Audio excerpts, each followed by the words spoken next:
Okay, let's get started. Welcome everyone to our third keynote lecture of the Energy Cultures in the Age of the Anthropocene Symposium.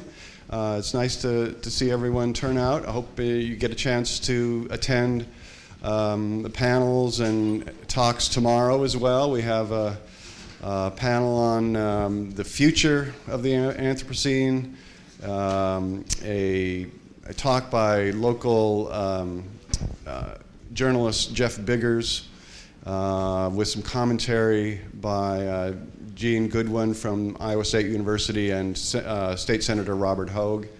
And then again, tomorrow night is the finale of the symposium with the lecture by Sandra Steingraber at the Englert, which will be followed by a dance and musical performance and with reception at the exhibit upstairs in the Englert. And if you haven't had a chance to go by the exhibit, I urge that you do so. We have some very interesting and arresting photographs that evoke the theme of this symposium upstairs in a kind of small room that they've turned into a gallery space. So all events free and open to the public, and so I encourage you to carry on after today. My name is Tyler Priest. I'm one of the organizers of the symposium, and I teach in the departments of history and geographical and sustainability sciences, and I'm going to introduce our very distinguished lecturer today, Charles Mann, who for many of you probably needs no introduction, but I will provide one anyway for those of you who do need an introduction. Charles is probably one of my favorite writers. He works on he writes about everything, and he writes about big questions, and with a kind of intelligence and insight and a talent for conveying those questions to anybody. So we're very fortunate to have him with us today. He's a contributing correspondent for Science Magazine, Atlantic Monthly, and Wired, and has published widely in many other newspapers and publications. He's a 3-time National Magazine Award finalist and a recipient of many other writing awards from other organizations. His work covers a wide range of subjects, but typically focuses on the subjects and intersections of science, technology, and the environment. He's the co-author of 4 books on topics ranging from the Aspirin Wars to the revolution in mid-20th century physics, to endangered species.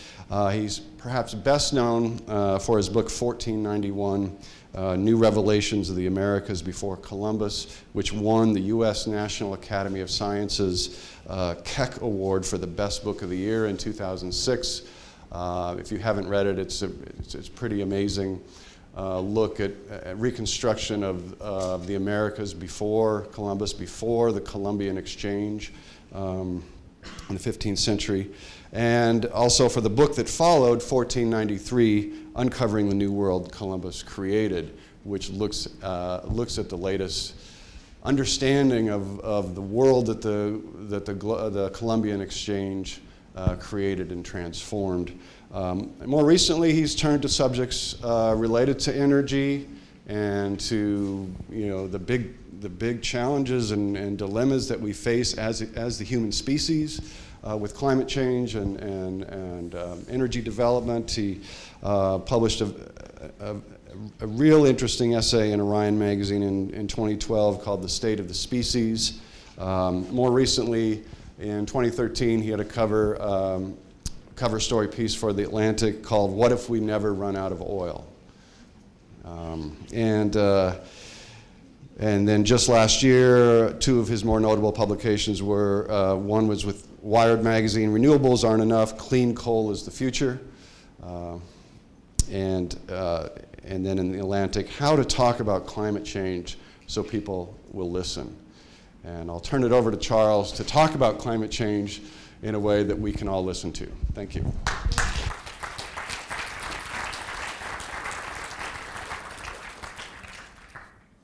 Thank you. Can you hear me? Am I audible? In the back? Yeah, okay. Now, I'm going to show some pictures This is about as bright as they get. Can you see this? Okay, so would it be good if I asked them somehow to turn down the lights a little bit? Ty, is that possible? Okay. While they're fussing, I'll say that this picture actually is not just something nice for you to look at while he's fiddling with the lights, but is actually my daughter. And it's when she was obviously quite young, and it's kind of the way I got started. What happened was that one of the things that happens if you're a father and you have a child born is you realize there's this entire institution at the hospital that's trying to convince you that you have something important to do during the birth, which is of course a lie. So they have you do these breathing and countings and so forth, and then at the end they throw you out to show you what's really going on. And they threw me out while my mother and daughter, thank goodness everything was fine, and I was standing there in the parking lot, and it suddenly occurred to me that when my daughter was my age, there's going to be almost 10 billion people in the world. And I'd known this before, of course, but it's really struck me. And I thought, boy, how's that going to work? And in general, maybe you sort of think, what am I doing?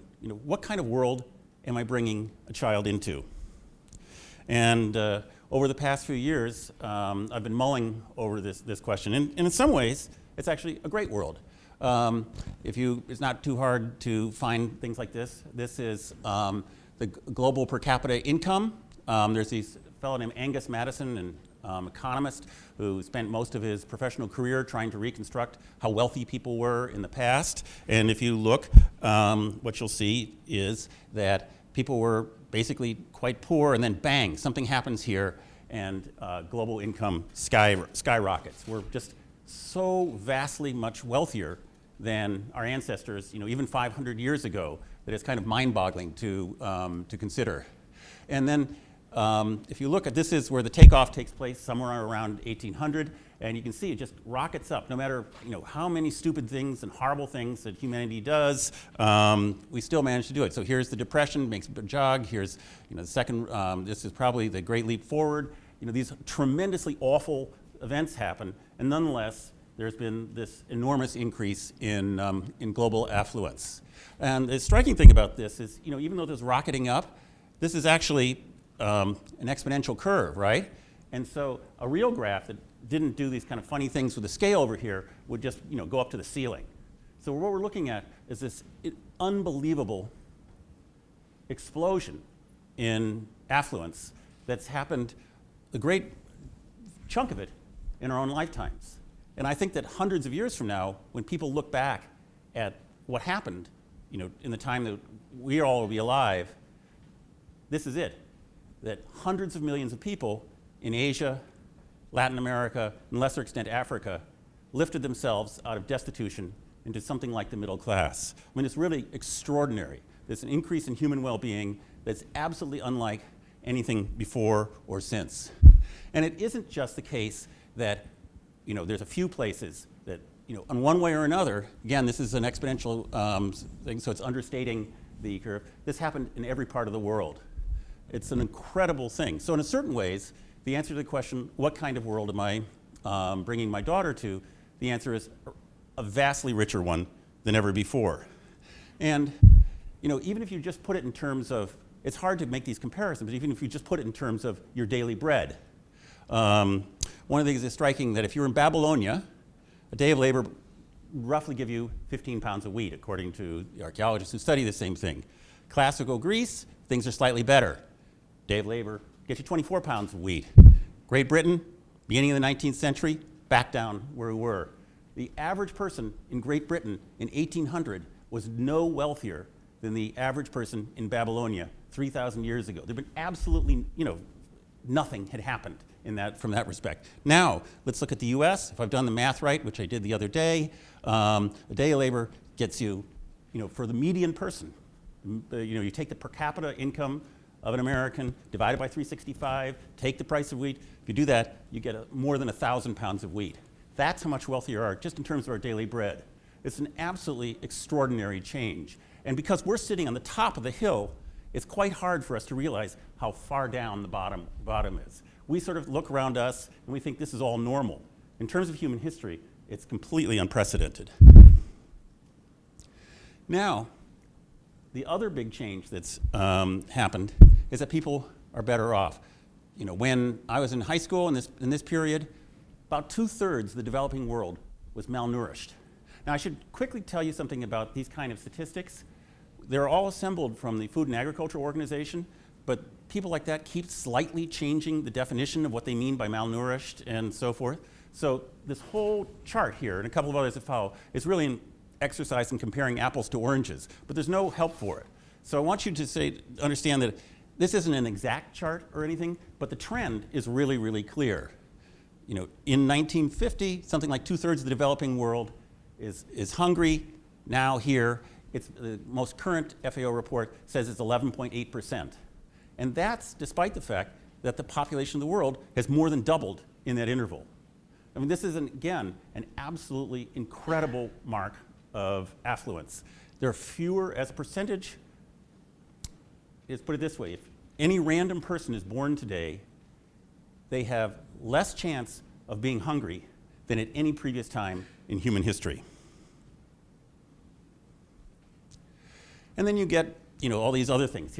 I try not to blizzard you with charts, but here's life expectancy at birth, and you can see for the records that we have, it sort of staggers along in the 30s somewhere, and then all over the world, no matter what country you choose, it rockets up in the 50s.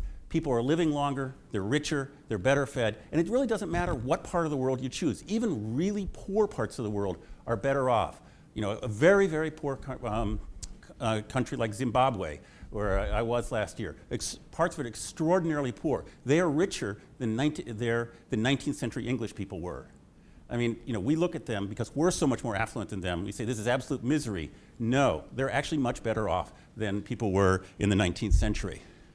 And then we get these other social bonuses along with that. In large parts of the world, less violence than ever before, probably because people are fat and happy.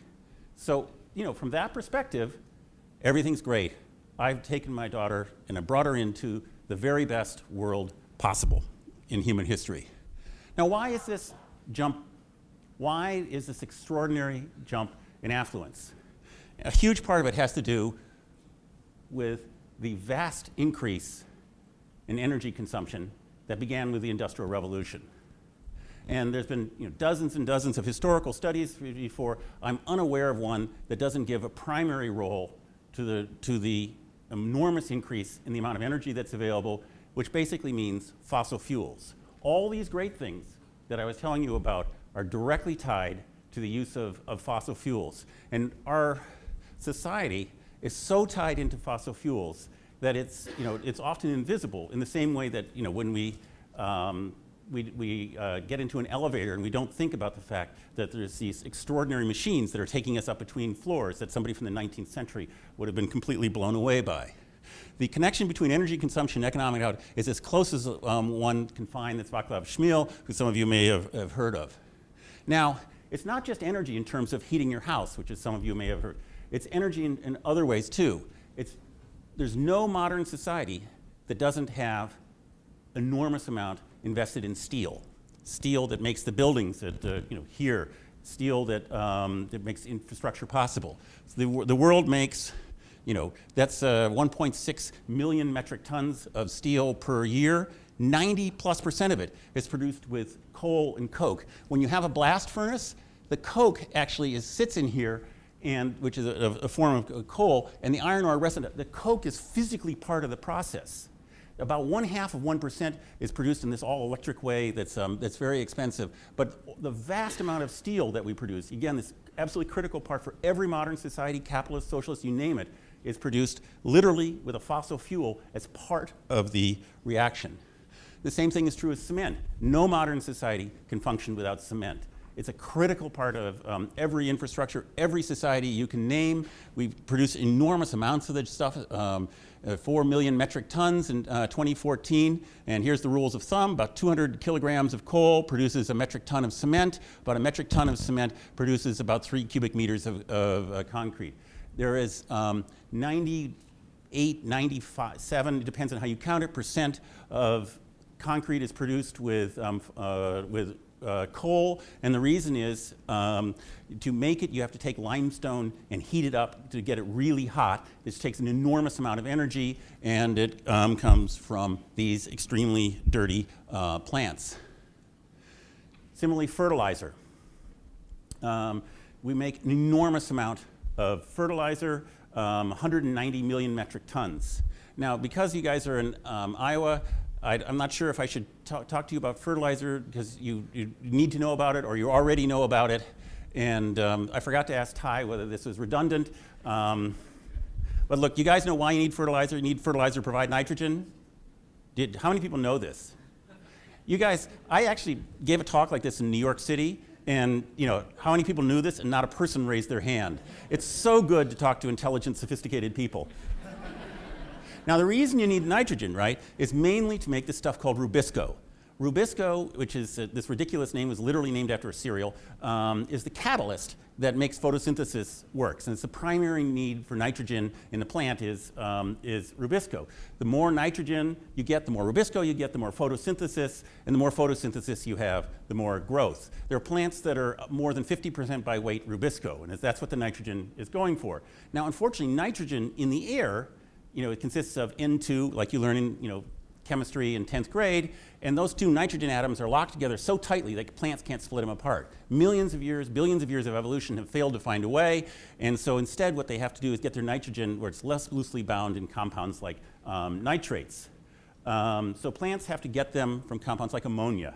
And so as Justus von Liebig, the first great agricultural chemist, said, agriculture's principal object consists of the production of nitrogen in any form capable of being assimilated by crops.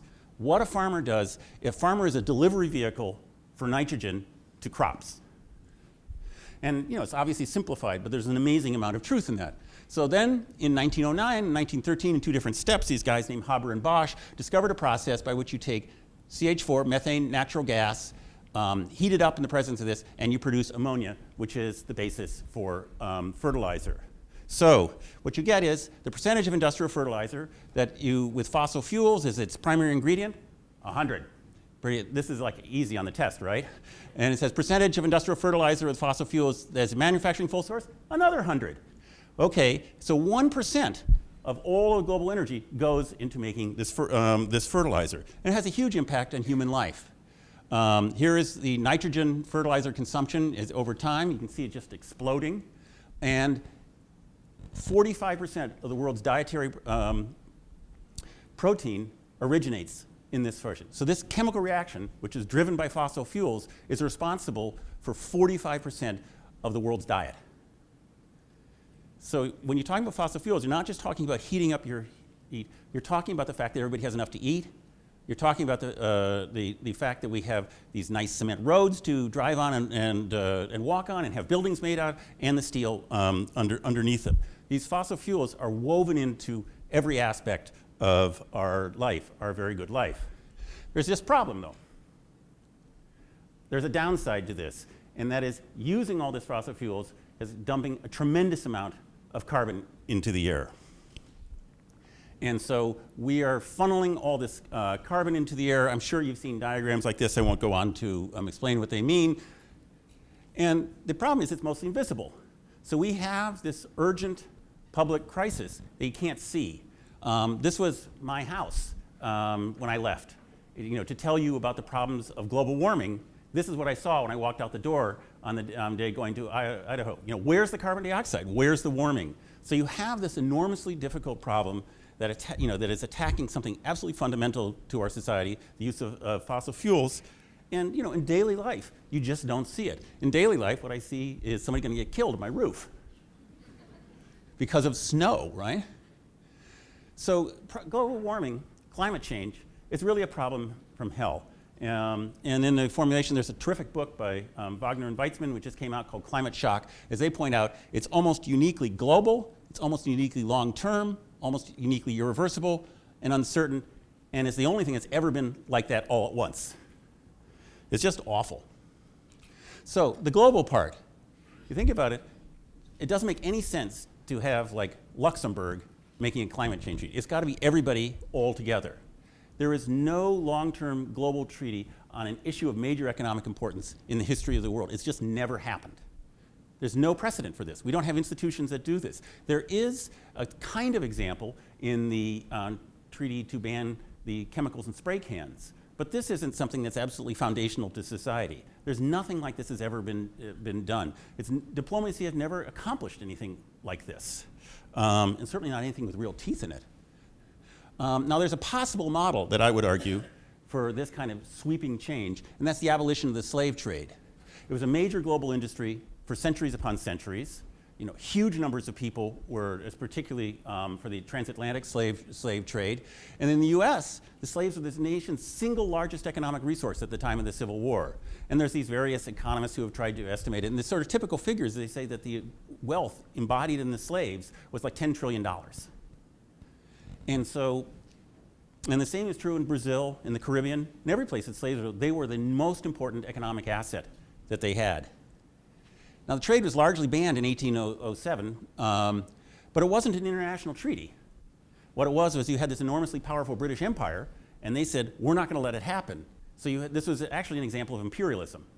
So it's not that good of a thing. And then to ban it in the United States, it took a destructive civil war that ruined the economy of the region for decades. You know, killed 500,000 people or whatever the figure was, left social consequences. So this is the kind of thing that we're envisioning when we're talking about climate change. Something that's just absolutely out of scale in terms of what we normally have to do. It's long term. The effects won't be felt for decades or even centuries. So this is the most current IPCC report, and here's one of the most severe sort of scenarios. What happens if things go really wrong, we fail to limit stuff? And the typical argument is anything above 2 degrees C is going to be a catastrophe. So here is the most pessimistic outcome, right? And if you look, draw the lines on the graph, it shows roughly around 2057 is when we hit, things start getting into the bad territory. So that's, what is that, 42 years from now? Now, are any of the people in this room under 30? Could you raise your hand, please? How many of you have begun, no, keep your hands up. How many of you have begun seriously saving for your retirement? All right. You are ready for fighting climate change, because climate change and your retirement. Now, this is just out of scale for human beings, right? We are trying to fight something off that the bad consequences are going to happen when you guys, the students, are going to be retiring. There's just nothing like that that's in the human, that human beings do. The people, Americans don't save for their retirement. The people in here actually have a pretty high rate. This is, this is a survey taken by the Fed, which of course people are lying. So they claim even that again, you're supposed to start saving like when you're in college, right? You see all this stuff. Nobody does it. And so these are what people claim that they're doing, which is obviously a lie. And climate change, we're supposed to make the same kind of investments in our future. If people won't even save for their own personal lives, when their own personal, and these are, by the way, the same people that don't believe that Social Security is going to be around when they're 65, how can we possibly expect that they're going to mobilize to fight climate change? I mean, this is what they mean by a problem from hell. It's this thing that's going to happen, but it's unthinkably distant in human terms. Now, it's irreversible, and that's because carbon dioxide stays in the air for centuries or even millennia. So while we're fussing around and sort of saying, oh, that's too far away, it's too long, it's too distant, it's too abstract, and so forth, we're setting in motion these changes that will not go away. And it's very peculiar because we have to make these decisions that we don't understand. Because the benefits that we get from, saying, stopping consumption of carbon dioxide today won't be felt for decades. But also the costs won't be felt. If we sacrifice some global output, and reduce our standard of living to pay for these things that we won't get the benefits for, the costs will also have this sort of compound interest problems. And so this leads you to the question, what do we owe these people in 2100? How do we know what they're going to want? They aren't born yet. Maybe they would want us, they're going to be a lot richer than us. They can, presumably, they can afford to pay for things more. Maybe they would want us to develop better medicines with our money. So this is the thing, if you read the philosophical literature, this is really a conundrum. We are having to, by these choices, we are having to make choices for people who aren't born yet, whose preferences we don't know, whose lives we can't imagine. It's completely mind-boggling. And this, again, is paralysis causing. It's very, very hard to imagine dealing with problems like this. And it's very difficult, in addition, because of another kind of uncertainty. If you look at these models, you can't do an experiment with climate change. It's not like a second Earth around that we can, full of carbon dioxide and see what happens. So we have to rely on these kind of scenarios. And the scenarios are incredibly complicated. Nobody, outside of them really understands them. And they also, of course, have uncertainties about them. And so if you look at these figures, this is from a Nature Climate Change article around 2013 comparing, a bunch of these, you see that some of them, end up with things okay, some of them ends up with things not okay, and to the layperson, the person who's got to vote for things, it's very difficult to understand how do I choose among these? Because this kind of thing maybe you can live with. This kind of thing where you probably can't. And yet, these things look to the outsider like they're all over the map. And so you have this issue of climate sensitivity. This is Thelma and Louise. Have you seen this? Now the curious thing about when you look at this thing, which I did recently, you can't really see the end of the cliff there. They know they're heading toward the cliff, but they hold their hands, they shut their eyes. They have no idea where that cliff is. They don't really know how fast they're going because they're right. That's us. We're Thelma and Louise. We're all holding our hands, and we're heading toward this cliff, but we don't know where it is exactly. Now, one of the big measures for telling us how far away the cliff is something called climate sensitivity. And what they'll tell you is if you double carbon dioxide from pre-industrial levels, the temperature will rise somewhere between 2.7 and 8 degrees Fahrenheit. Bottom part, that's basically tolerable. The top part is a nightmare. And climate modelers have been working on this question for 35 years and have not been able to reduce the uncertainty. And this is not because they're lazy or stupid, it's because the problem is so fiendishly complicated. There's all these interactions that have to take place that we don't understand. We don't really know how much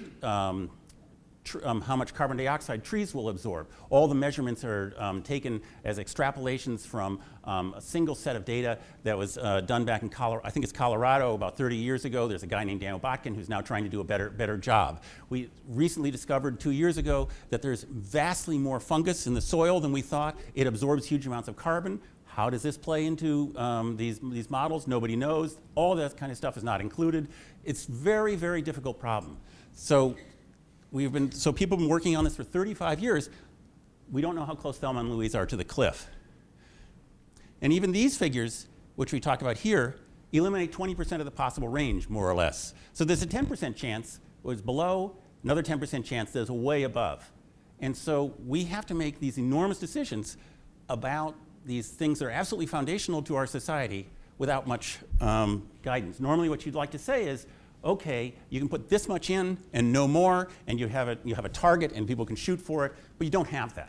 It makes it very, very difficult for everyone involved. And this is what we don't want, right?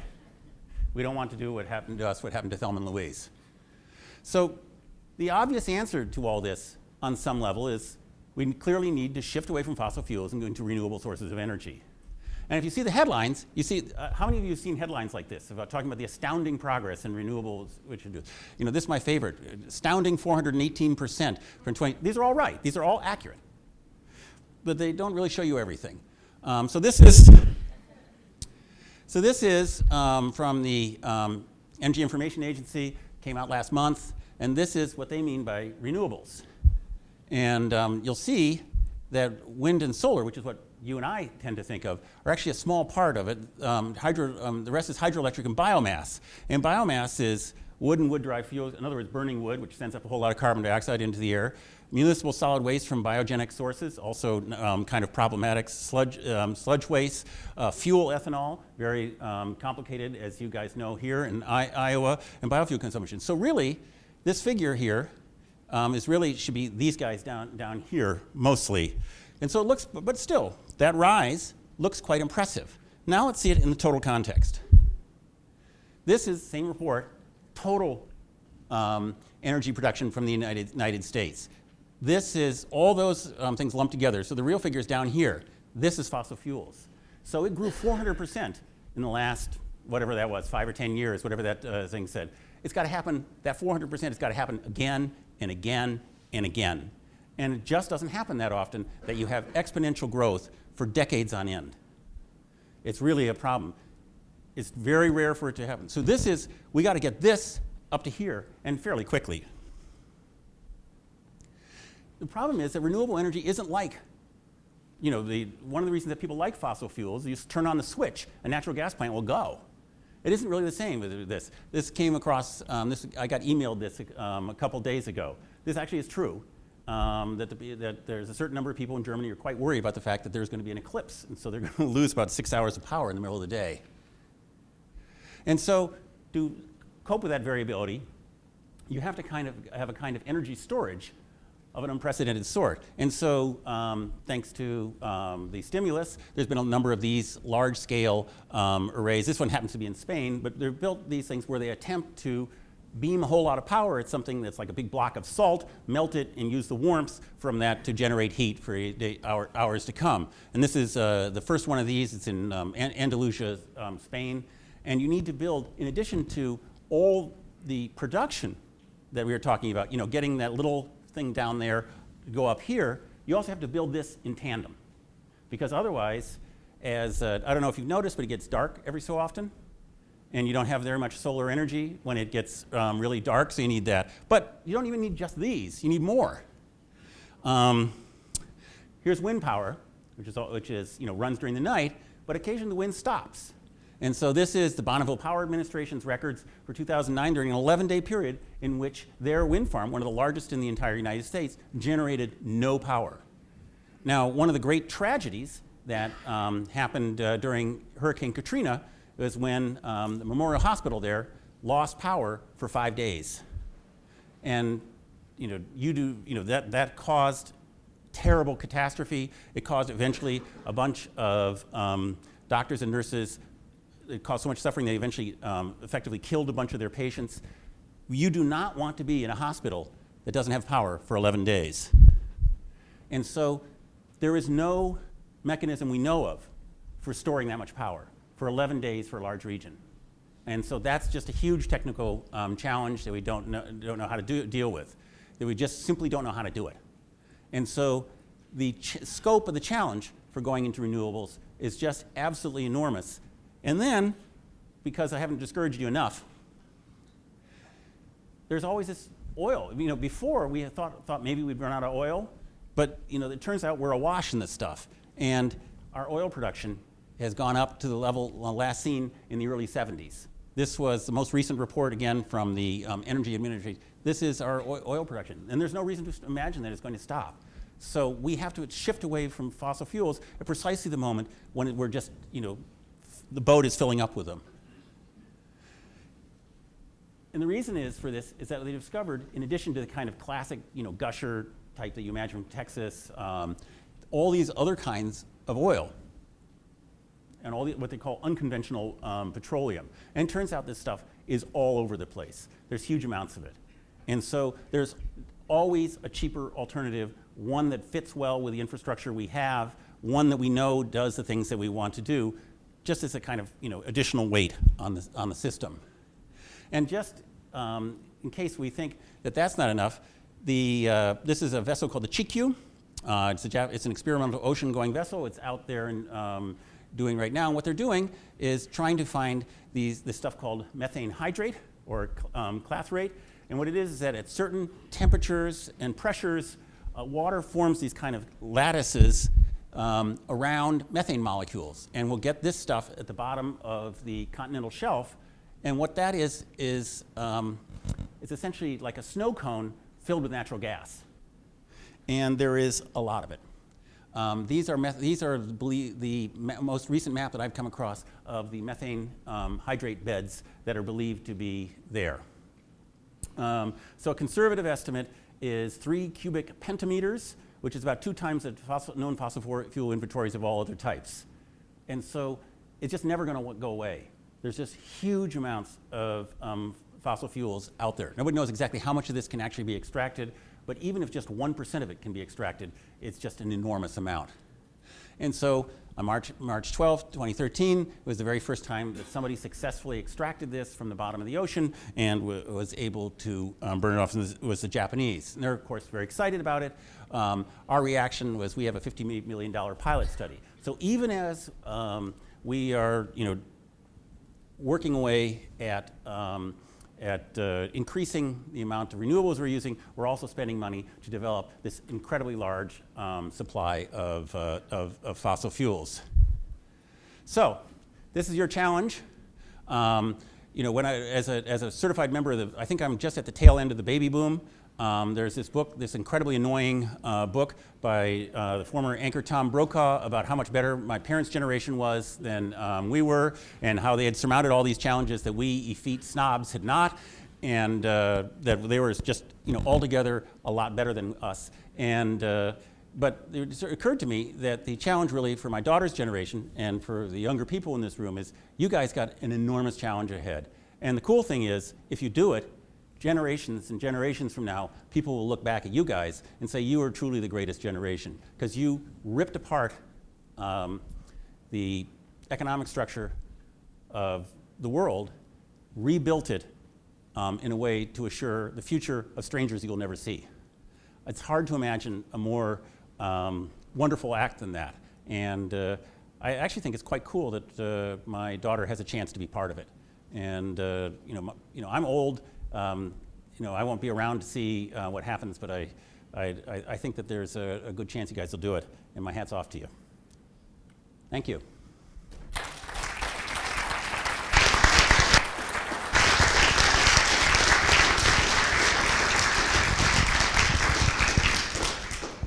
Thank you very much. We have plenty of time for questions if Charles is willing to Sure. hang around and field them. And raise your hand and I'll pass the mic to you. And why don't you maybe state your name so we can get to know you.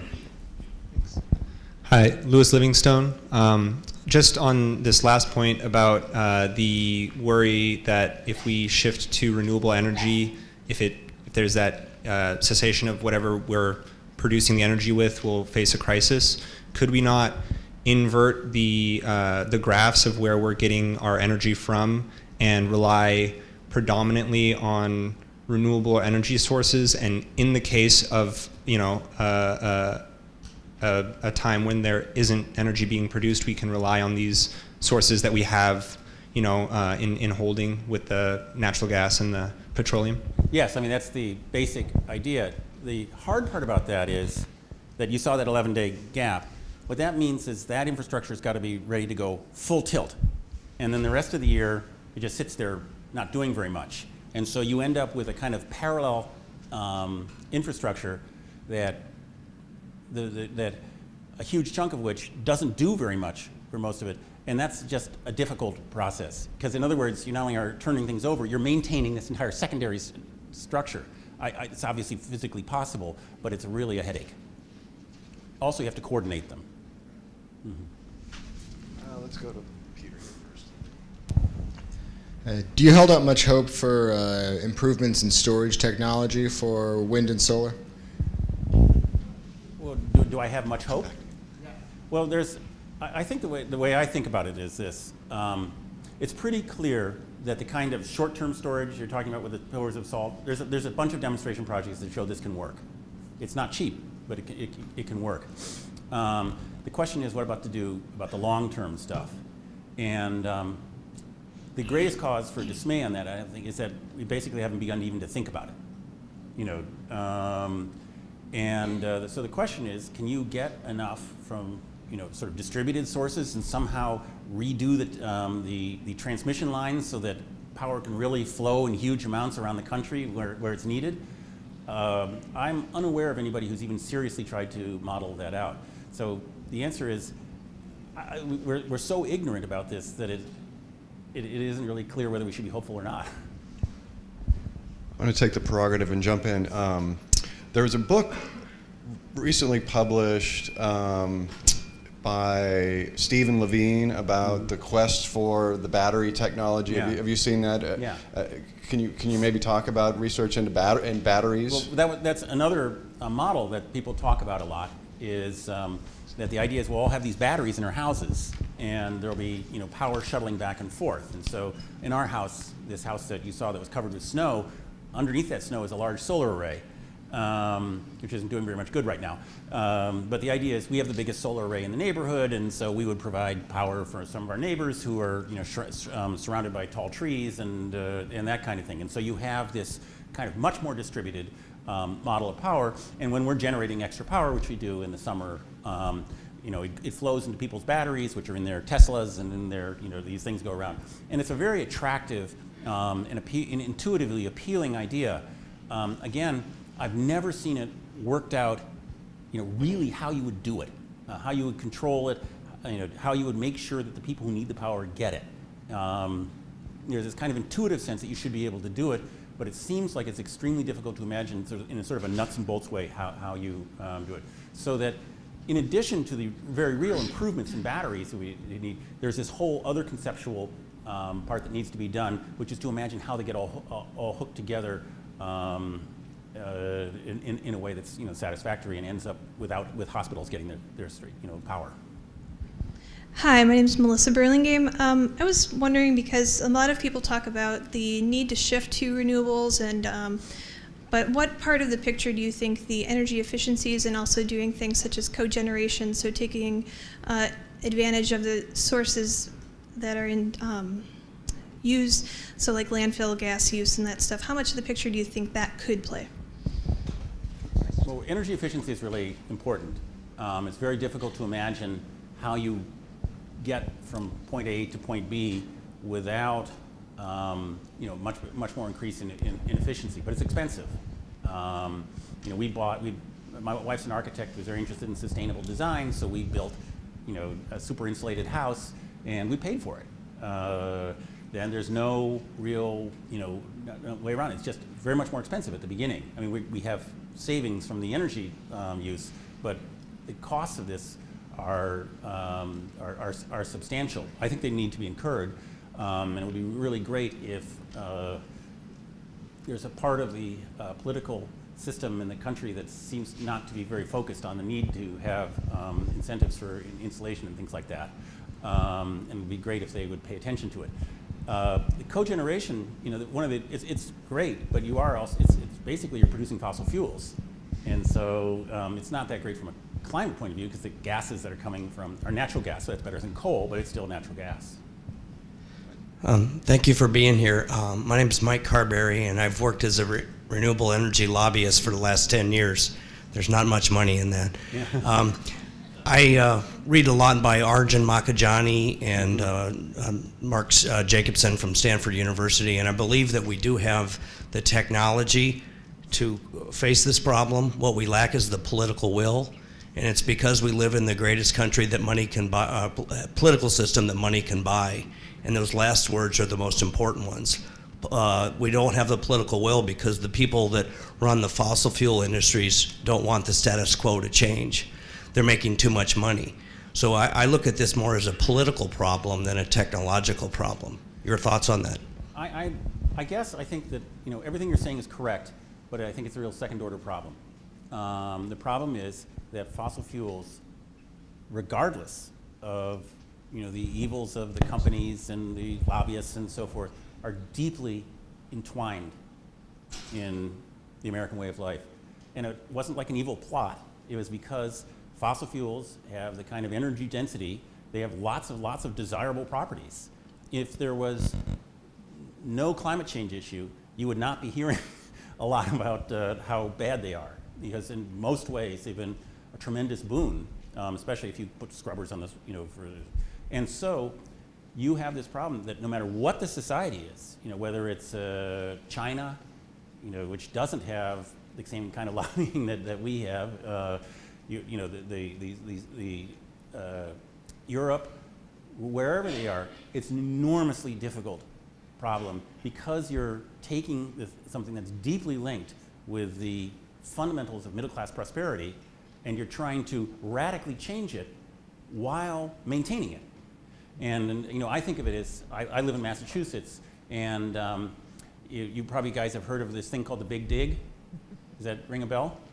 It's this big project where they put a tunnel underneath the middle of Boston. And the idea was that there was this highway that cut right through Boston, and they're going to put it into a tunnel while keeping it going.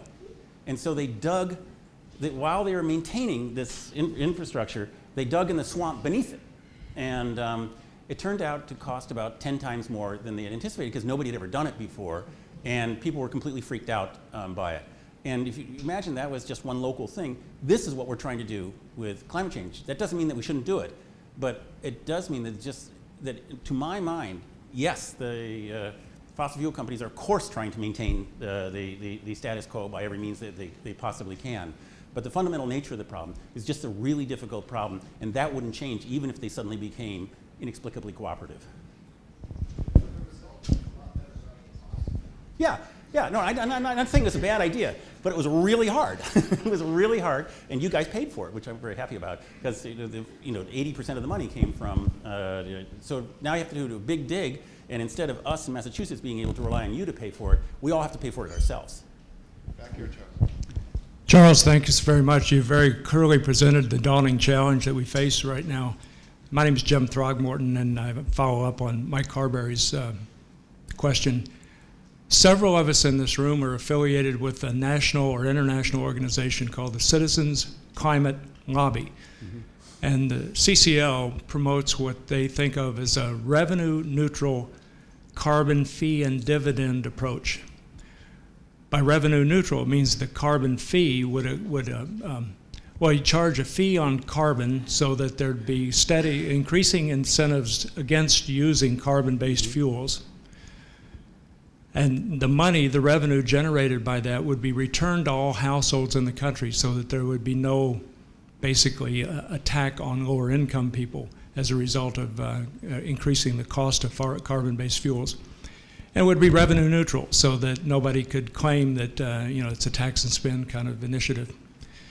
So I'm wondering what you think about that proposal, whether you've considered it. It seems to me, I'll say one more thing. It seems to me what it does is marshal market forces to move us away from carbon-based fuels, and yet do it in a way that does not harm any household in this country. So anyhow, I'm wondering what you think. I'm friendly with, I don't know if you know Jim Boyce. He's worked with Congress to develop a sort of a similar proposal for a gas tax. And basically, the government writes, and I, in a very minor way, helped him. But basically, the idea is the government writes everybody a check, at the beginning of the year. And you get this check. And then there's a gas tax. And the idea is that for 80%, 90% of drivers, you actually make money this way. And so it's only the people who drive a lot who are really penalized. And sort of, it's different in other ways, but it's sort of similar.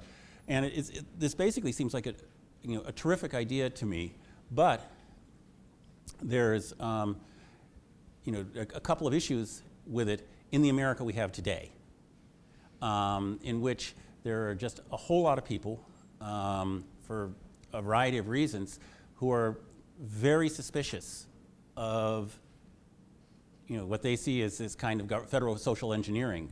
And I think that's unfortunately a reality for this country. And you see it in the Common Core standards, in which people on the left and the right are unified in opposition to teaching more accurate history, which is really quite amazing to me.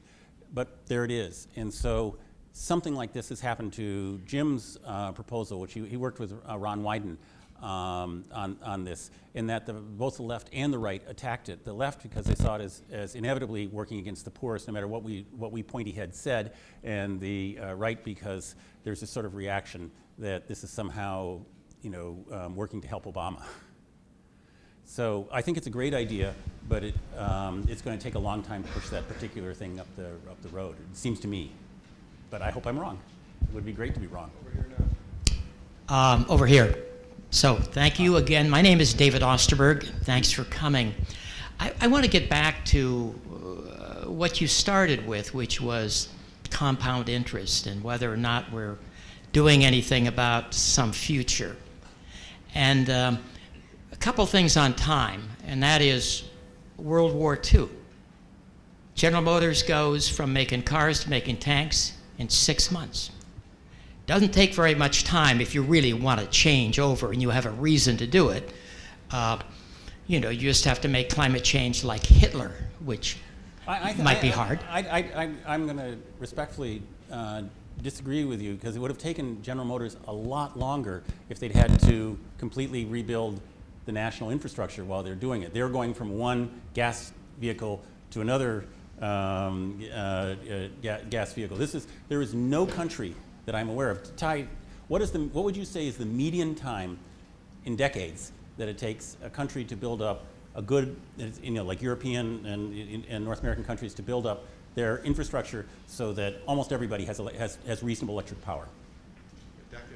But is there any case? China seems to be doing it faster than anyone, but They started in what, 49, and it's 60 years now. well, there have only been, you know, really one major energy transition. We're still living in the age of coal. Yeah. So it's, I think we cited it earlier in one of the earlier panels that, you know, we can't talk about energy revolutions, we have to talk about energy evolution. Mm-hmm.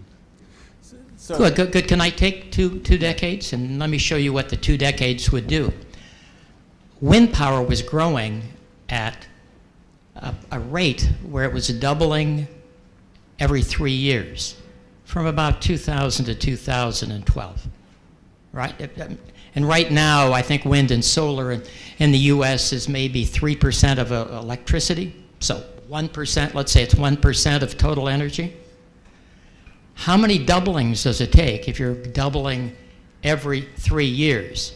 I don't care if you start at 2 or start at 1, because you start at 1 to 2 to 4 to 8 to 16 to 32 to 64. How many doublings is that? That's 6. But 6 times 3 is 18. That's my 2 decades. How many times in nature has that ever happened?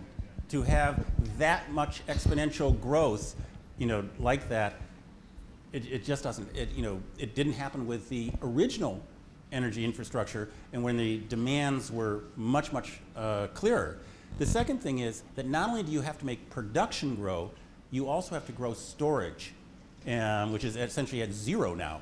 And then in addition, you have to grow transmission and long-term storage. And all of these have to grow simultaneously, together with a bunch of unknown technologies that are going to allow us to balance the very different kinds of strains that we have. Now, I think this is possible, but I think that we're kidding ourselves if we say, look, just do it. I think that's the wrong way. This is like, you know, seriously lean your shoulder in. This is a task that people in this room, I hope, are going to spend, you know, decades pushing ahead as hard as they can. No, you and I agree it's hard. I'm just saying it's not impossible. I'm not saying it's And possible. we actually did that every 3-year doubling. And there are only 10 major countries in the world making that wind.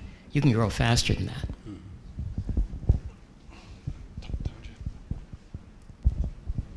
Hello, I'm Tanja Winter from the University of Oslo in Norway. I liked your presentation very much. Oh, did you listen? Thank you. Likewise, thank you. I think I followed everything you said except for maybe the last comment, giving somehow the responsibility for doing something on those under 30. No. Because I feel responsible. We obviously have to do something. I'm just saying that I'm going to be dead before, you know, and the effort is still going to have to go past that. Yes, so, but yeah. action is needed now. We both agree, yes. No, but I was wondering, back a bit to economy, because you were referring to your daughter's future and somehow expecting that her income is going to be just, you know, growing higher. And so I was wondering if you believe in decoupling, like, you know, that's a mantra from Our Common Future, where you can decouple the resource use and economic growth. Do you believe in that kind of decoupling so we can have a green capitalist society and environmentally friendly? And then your comments on consumption. I didn't hear any, if you think we need to do things on consumption, or if it's all to do with production. Oh, no, you can't cover everything in one talk. But, I know. But the, you know, there's this argument, and it's actually quite an interesting debate. You know, up till now, certainly production of electricity or production of energy and economic growth have been like this. So the question is, can you split them apart? And there is some evidence that we are beginning to do this, that the decoupling is happening now.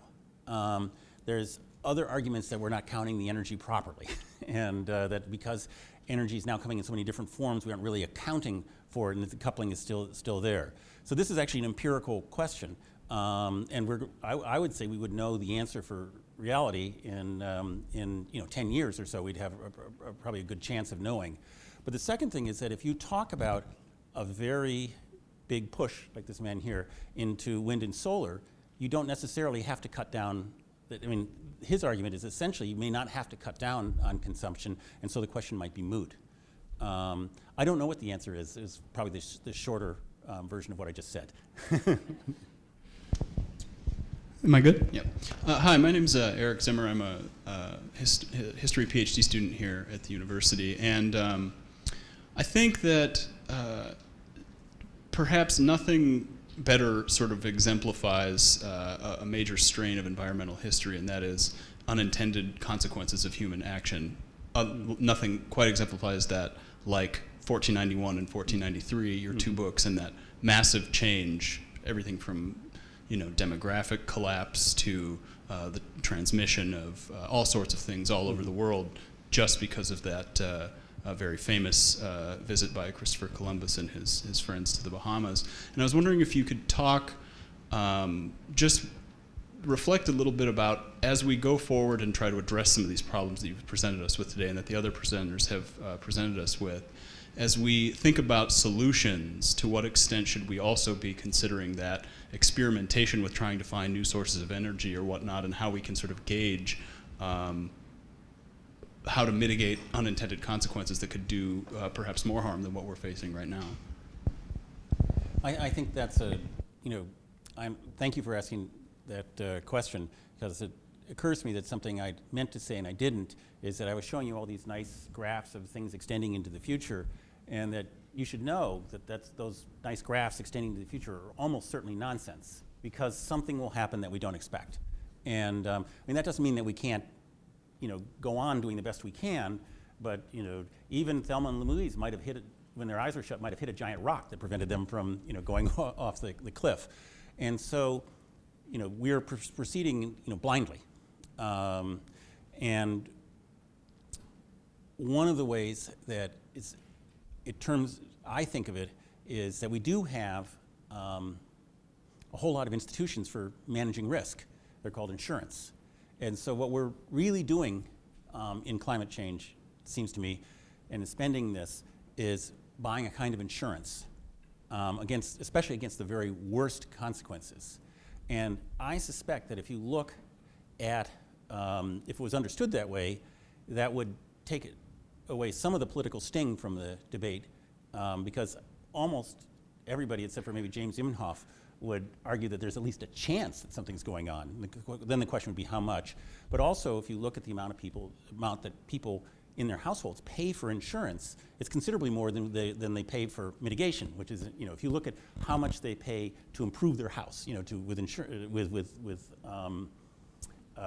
insulation and that kind of thing, it's not that much. You look at how much they pay for insurance, it's a lot, because they, so if we were to think of these things, it seems to me, as a personal guess or personal hunch, that if we were to shift the debate and to talk about insurance, about managing unknown risks, that this would maybe be a way to proceed further politically, and also I think it's more actually what we're trying to do. Hi, my name is Xiaoya Liu, and I'm a senior student here in University of Iowa. Mm-hmm. I have a question about the application.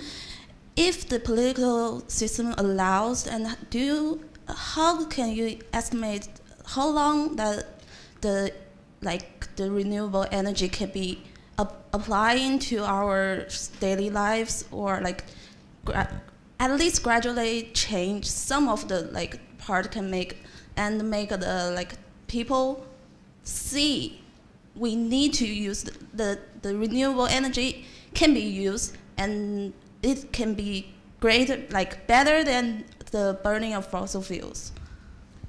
I think that that's a really complicated question, because it depends on what people see around them. And one of the things that's really been quite striking to me is going to the Southwest, and there you have a Tea Party revolt in favor of renewable energy because they see it as a way of a kind of personal independence that, standing against the both the evil institutions that they, of the utilities and the government and so forth. And so for them, solar power is seen as a kind of personal liberty. And so their benefits come immediately.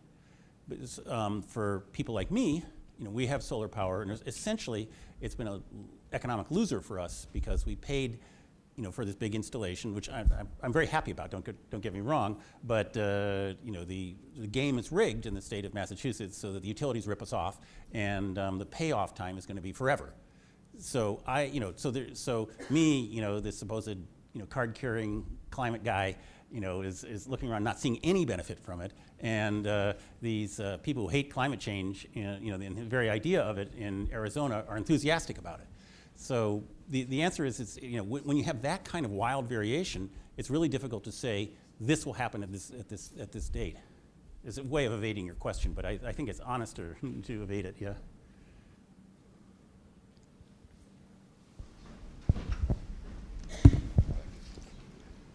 Appreciated your earlier mention of the fact that we are in Iowa and that we know something about agriculture. And of course we have besides agriculture, we have the caucuses, which will take place, next January? Right.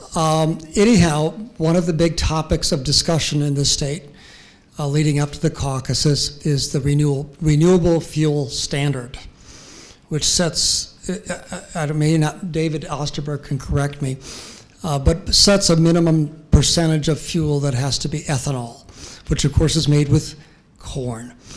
And so it's a big topic of discussion. The president of the Board of Regents is convening a major meeting called the Iowa Agricultural Summit, which all the presidential candidates are invited to. Any advice that you have for structuring the discussion, given that many people, particularly in the agricultural establishment, think that the renewable fuel standard needs to be preserved, and that's the way we deal with climate change. Any advice that you have for us Iowans who might think that there are other ways of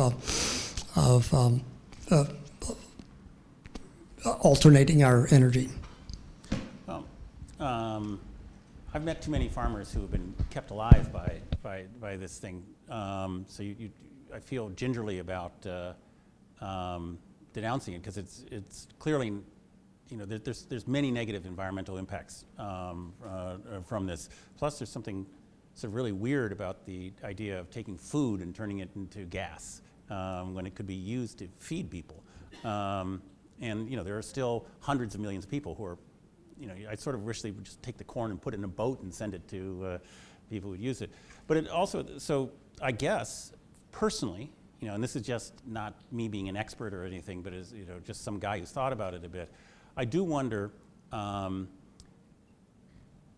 you take something away from people, they're not going to be really enthusiastic about whatever the substitute is. So the question would be, what can you get by preserving it?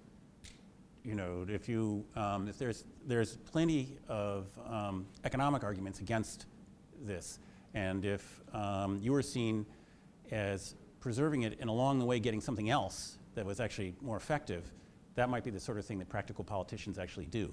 I'm not one of them, so my advice is probably very poor, but that's the sort of thing that strikes in my mind when I think about this. In this book I'm writing, I'm talking to some farmers up in nearby state of Illinois, and I've been struck by how many people I've talked to who really feel like that the money that they've got from, in one way or another from biofuels has really kept them going. I don't know if that's really true, but that's what they feel. And I sort of hesitate to take it away and wonder if I can use it as leverage to get something else that might be more useful. Could I use my insider knowledge and have you relate the story you were telling me last night about the organic farms in Illinois and the labor, the yields, but also the labor it takes? Yeah. Because people in Iowa City are gardeners. We like organic foods. We like it locally sourced, and maybe you can talk a little bit about what you've observed.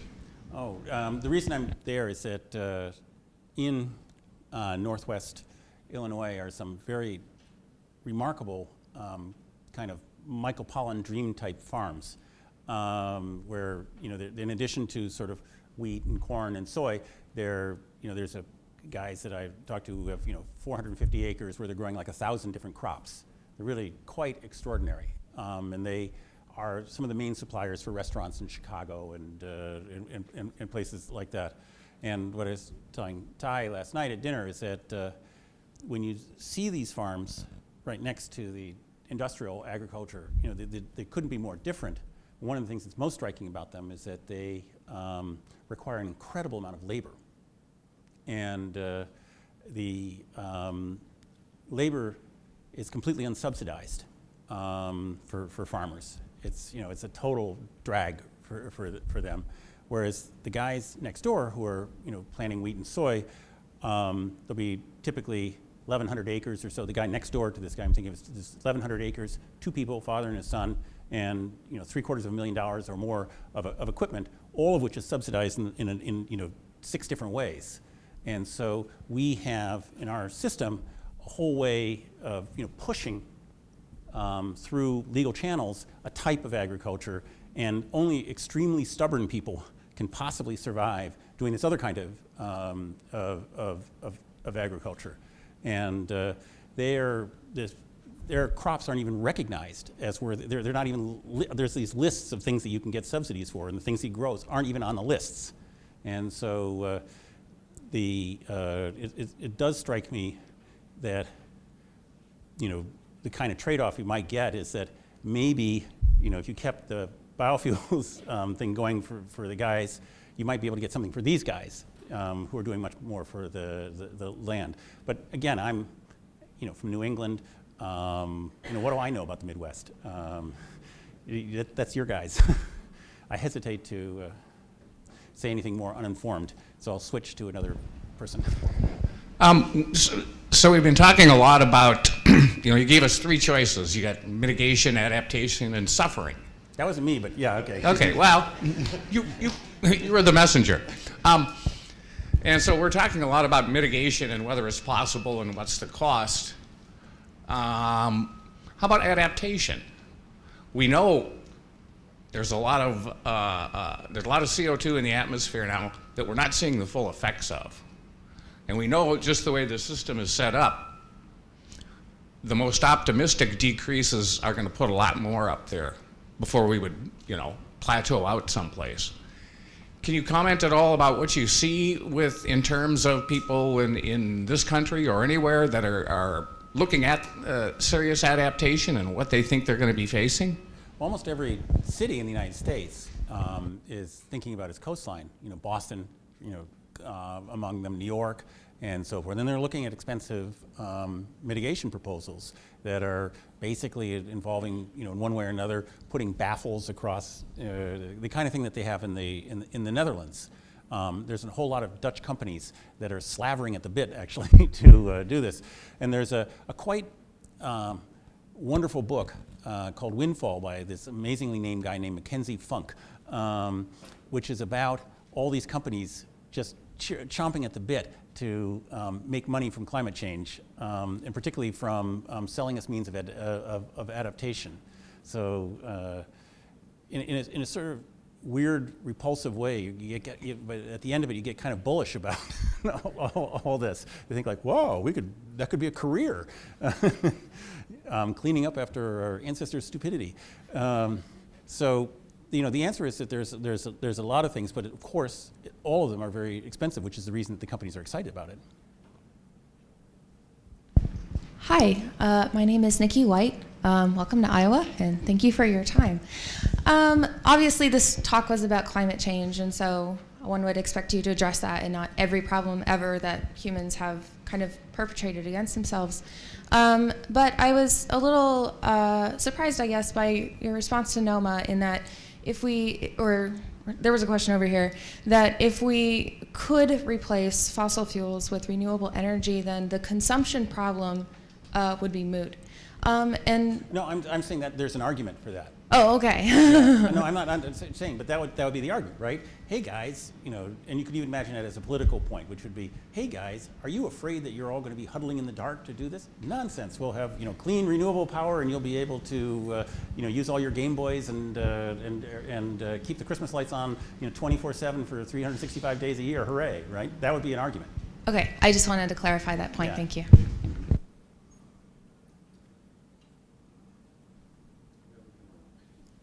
And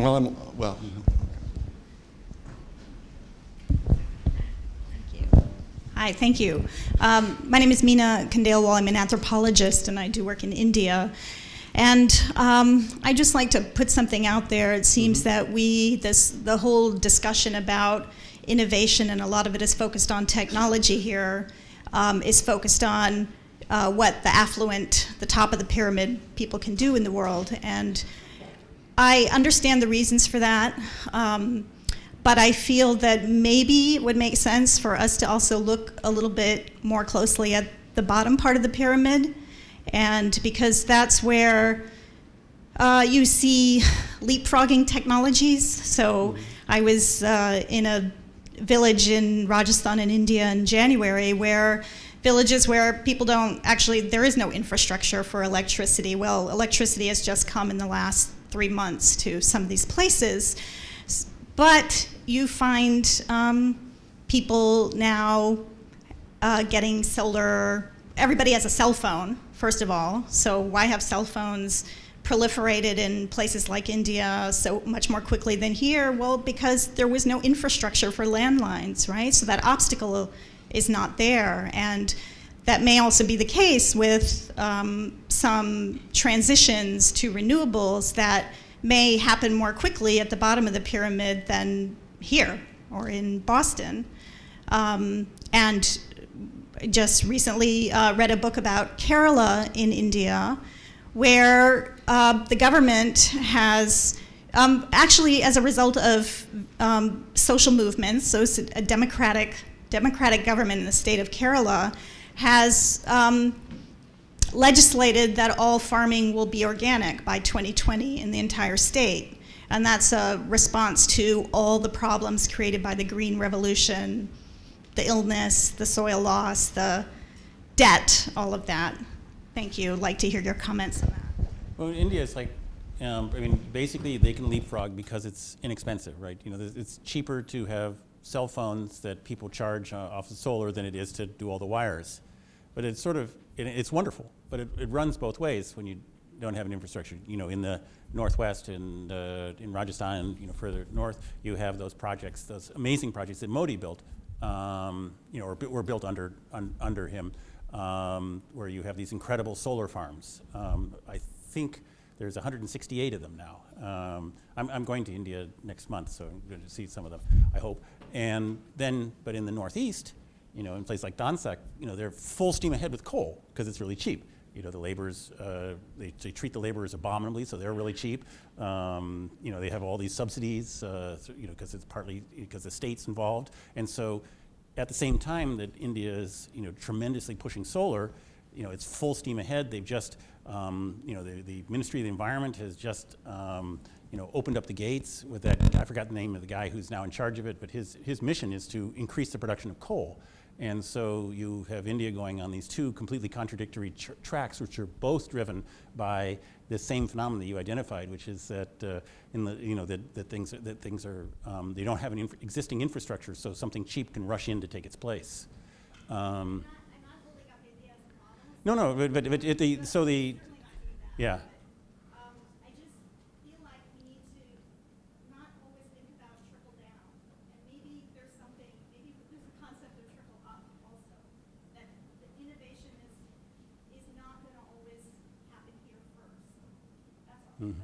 No, certainly not.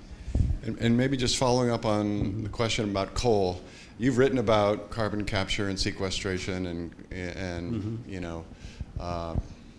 carbon capture in a very almost enthusiastic way. No, I would say that I think it's a terrible idea whose time has come.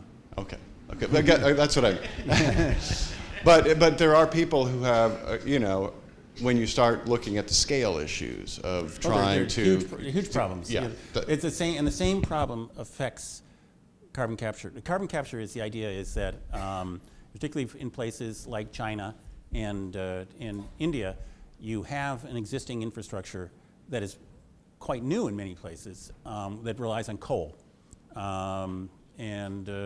Most of the coal plants in the United States, there's about 560 large coal plants in the United States, are old. And so they're going to be replaced anyway. They're coming to the end of their lives. And so the obvious thing to do is replace them with something cleaner and cheaper. And that's happening. And that's part of the reasons that U.S. emissions are declining. In China and India, where the infrastructure has just been built in many places, and with local coal, because they didn't want to pay money for oil from the Middle East or what have you, the question that confronts the government, say a place like China, with 400 million people who don't have adequate electricity, are we going to tear down these coal plants that we just built while doing the 400 million people who don't have adequate electricity? And that just seems to me very improbable. And so there is a possibility of this technology. It's a new technology. It's pretty much as as new as sort of the solar energy storage of capturing the carbon dioxide, and through complicated chemical means, which I could tell you about if you want, shoving it in, capturing it, isolating it, and shoving it into the earth. There's been a few demonstration projects that have been done, some fairly large scale. The first big one opened up in Canada just a few months ago, and has been successful so far. And so this technology maybe gives, especially places with a different kind of infrastructure than one we have, a kind of breathing room for the transition to renewables. It's very early stage, and it's not clear whether this really economically pays off. I think the evidence is favorable, but it's certainly not clear.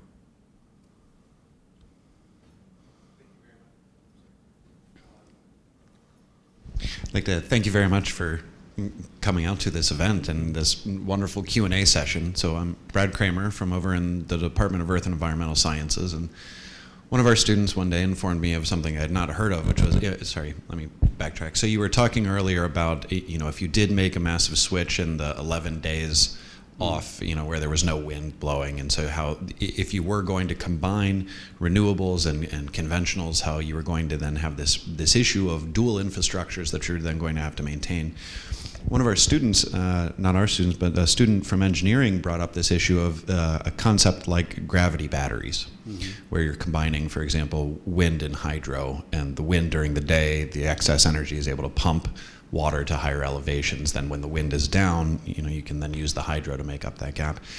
Oftentimes when you're seeing those combinations of energy sources together, it's usually renewable and renewable, or it's just conventional on the other side. Are you aware of any projects or opportunities where you have a greater combination of renewable plus conventional?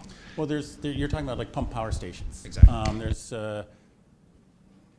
13 of them, I think, on the Connecticut River, where they take excess power from most of it at the time was mostly the nuclear power plant in Vermont. And then they'd pump it into these big artificial reservoirs that they made, and then they would go downhill and drive turbines. It's interesting. There's attracted a lot of opposition from ecologists because it turns the river into a kind of tidal body. And it's also extremely inefficient. To pump it up, you lose a lot in the pumping up, and when it goes down, so. But it's clear that you could do that kind of thing. There's a limited number of rivers that you would be able to put giant reservoirs on that you could just pour huge amounts of water into. But that kind of stuff would be, obviously something you'd want to do in a diversified menu.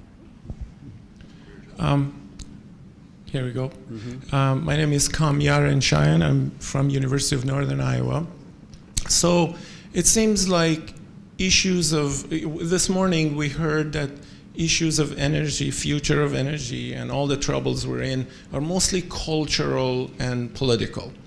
But energy issues are often framed in terms of supplies. Where can we get more of this stuff, or renewable or not? but rarely framed in terms of demand. And nobody's talking about, well, wait a minute, if the stakes are so high, why can't we organize ourselves to reduce our demand significantly? Change different life. I mean, this is the lifestyle we've become accustomed to. That's trouble. Why aren't we talking about, let's skip a trip to Florida? Let's do a lot more frugality. Why not? Why aren't we mobilizing ourselves in that direction?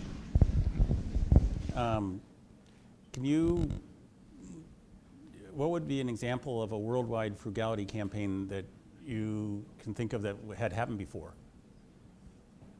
I mean, it's a kind of a mind-boggling thought, right? Yeah. America has always been bold, so why couldn't we set a goal? We want to be bold. Well, We want to take this on. Sure, but usually Americans have been bold in the service of more. Not, I heard someone mention World War II. Yeah. I mean, is it something equivalent to that? Yeah. It's interesting that people constantly, mention that in terms of, could we have a campaign against this or that, and they really haven't been very successful. The World War II is the example that launched, it reminds me of that joke. There's a movie that was called Fried Green Tomatoes that made a huge amount of money, and the joke in Hollywood is that Fried Green Tomatoes is the movie that lost Hollywood $3 billion because so many people tried to emulate it and failed. And so I often wondered if World War II is the fried green tomatoes of public campaigns. The one hit that is just that people keep hearkening back to, and it doesn't seem to work. So there seems to be powerful cultural reasons why I mean, because it's not worked in the past. I don't know what they are, but it's empirically, I have to say that as I've grown up, I've seen lots and lots of attempts by political figures to call us together for shared sacrifice is the common thing, and Americans don't seem to want to do that. And we have a few minutes left. I want to take the opportunity to bring up the N word that you mentioned a couple minutes ago, nuclear energy. Mm-hmm. We haven't talked about it at all in this symposium. We don't have any speakers talking about nuclear energy, but for many people, and it's created a schism in the environmental movement with people like Stuart Brand and the Breakthrough Institute folks embracing nuclear energy as the only hope we have. I'm wondering what your thoughts on nuclear energy are. It just seems that this is something that Americans don't want. I mean, we time and time again, Americans have been given the opportunity to, embrace this logic, and they have never succeeded. And it's amazingly unpopular everywhere. Even in the most pro-nuclear state in the country, South Carolina, where they're actually trying to build a couple of nukes. There's been, the Pew polls show that there's I don't even think it's a majority of the people there are enthusiastic about it. But wouldn't it be easier to change people's minds about nuclear if I think you're talking about something. But what is your position on it? I'm wondering. Oh, I just feel like, as a practical matter, people like Stuart Brand have been making this argument for 50 years, and it has been a complete failure from a practical point of view for 50 years. Meanwhile, we can't even agree. People are so horrified of nuclear. I'm not saying this is right or wrong or something. I'm just saying it's a fact that even this urgent problem of dealing with the waste that we already have, I mean, that's sitting in swimming pools, in vacant lots. It's like the craziest thing ever. We still can't agree on where to put it. And so, for example, where I am, just something that drove me crazy. We had Hurricane Irene, which came up and was really bad in Vermont. And the Greenfield River was very badly flooded, and America's first nuclear power plant was there, and there's all this waste that's sitting there basically in aluminum silos, right on the edge of the river. And the floodwaters were washing around these giant cans of highly intensive radioactive waste. And thank God nothing got swept away and so forth, because that would be a major disaster. And I was thinking, we can't even deal with this, and Stuart Brand wants us to have like a nationwide program. It's not going to happen. Well, we had an editorial in the paper today calling for a nuclear plant instead of a natural.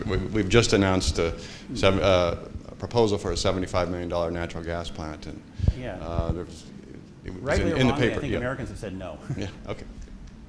Well, hi, I'm Becky Hall. I'm a member of 100 Grannies for a Livable Future, so we're concerned about your daughter, our grandchildren. And I was just going to mention, too, the articles in the paper, because right at home, the University of Iowa's, planning that $75 million power plant, and it's mostly, right now, they're planning natural gas, a little biomass fuel.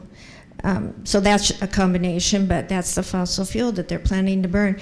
This is the future they're planning for the University of Iowa. So the article today in the paper about making that nuclear, I liked all of his arguments about why not to go with the natural gas.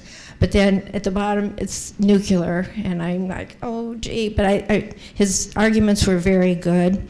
Mark Jacobson was here this fall, and he said, we have the technology, we can do it now. Let's do it. Which is what?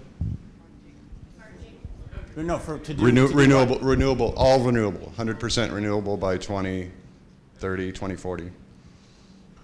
There's not, that it's maybe possible, but it's not a widely shared viewpoint.